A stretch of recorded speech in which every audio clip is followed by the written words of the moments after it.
Someone I know threw a birthday party last year. Not a huge event, dinner, maybe 12 people, a restaurant they'd booked weeks in advance. And one of the guests, a guy who had more than 8,000 followers, posted about it beforehand. Story, countdown, the whole thing. And by the time the night actually happened, he'd spent most of it with his phone out. Angling shots of the food, checking who'd viewed the story so far. At the end of the night, the birthday person said, quietly, not to him directly, "I don't think he was really there."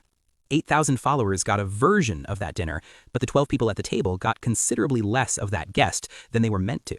And the one guest who didn't get their phone out at all didn't post a thing, talked to everyone, and remembered details about people's lives from conversations months earlier. He left without documenting a single moment. The birthday person texted him the next morning just to say it meant a lot that he came. That contrast, 8,000 strangers getting an altered perception, while 12 people at the table get a fraction of a person, is the thing I want to pull apart today. The psychology of why some people never feel the pull to document their life, or why others walked away from it entirely, is considerably more interesting and validating than you'd expect. I'll start with the uncomfortable part first then. Some people didn't quit social media because they were psychologically healthy and self-aware. Something usually drove them away from it. A relationship ended or a period of depression made the gap between their real life and everyone else's highlight reel unbearable. Someone posted something genuine and got either ignored or misunderstood, and the exposure of that, the vulnerability that went unrewarded, left a residue that didn't fade. For a lot of people, leaving wasn't a calm, considered decision. It was closer to self-preservation, and that's worth naming because the narrative that private people are just more evolved is a little too clean.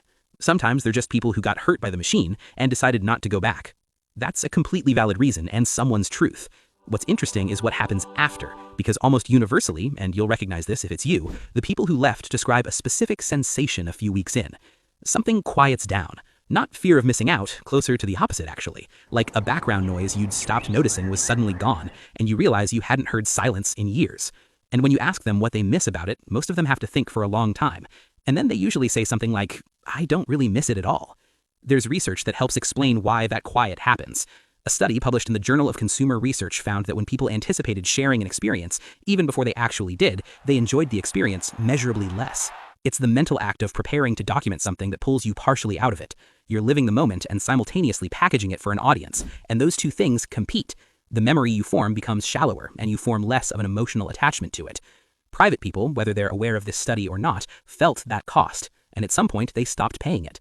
These people were often told they were weird or different, asked what they were hiding. There's this reflexive suspicion that gets aimed at anyone who won't participate in the performance economy, like opting out of visibility is inherently a confession of something.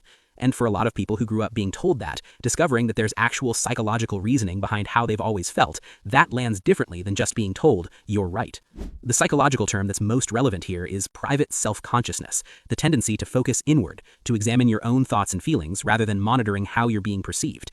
People high in private self-consciousness aren't detached from the world. They're actually more attuned to it, just on the inside. They notice what they actually feel about something rather than what they're supposed to feel. They ask, "What do I think about this?" rather than "How does this look to others?"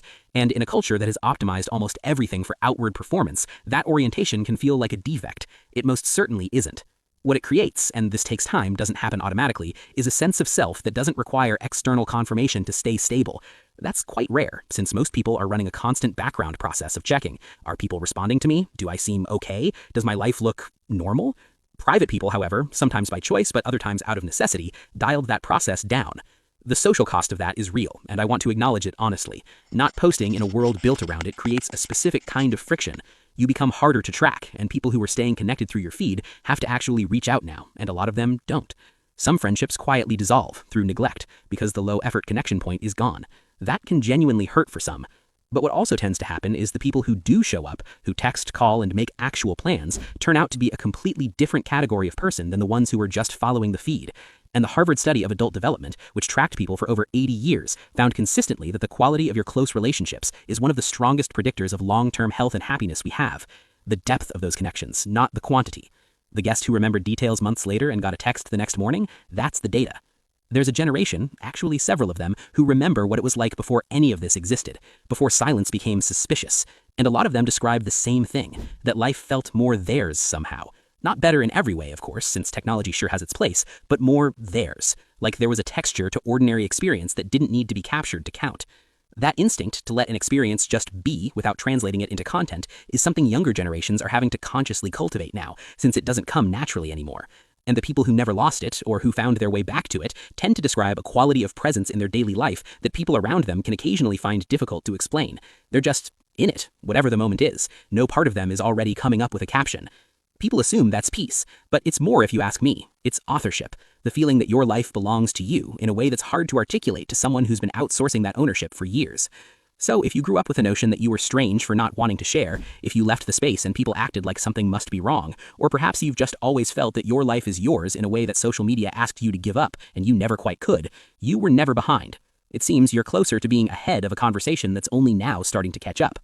If any part of this resonated with how you perceive social media, share it with someone who needs to hear it. Also, you're probably someone who thinks deeply about this stuff, which means you'll find a lot more value with my other Psychology Simplified videos on the screen now. Subscribe and hit the notification bell if you haven't already to not miss an upload. Also, click the join button if you want to help keep these psychology deep dives going. Your support is much appreciated. I'll see you in the next one.